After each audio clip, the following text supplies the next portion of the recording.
Na nješkajším zmahanju u malim fotbalu 3x3 učestvovali 4 ekipi. Ekipa Ruskog kulturnog centru z Novого Sadu, ekipa fotbalskog klubu Iskra z Kocura i 2 ekipi sportskog društva Rusin z Ruskog Kerestura.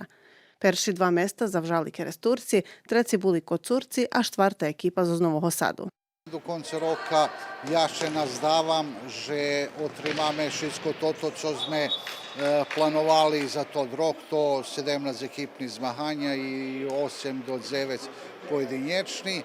Остало нам іще гуглanje, štreljastvo, pikado za hlop i ženi i miks, ostala nam odbojka, ostal nam bilijar. Pre nemožljivost finansovanja porjadnih troškov sportskog združenja Sportski baviska Jaša Bakov, toho roku na porjadnej i pozarjadovej skupštini odlučene, že bi še toto združenje zahašelo.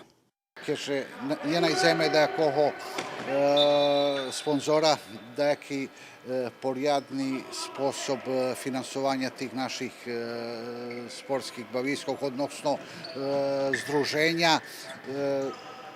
U počatkom idućeg roku vjerojatno toto združenje bude završene.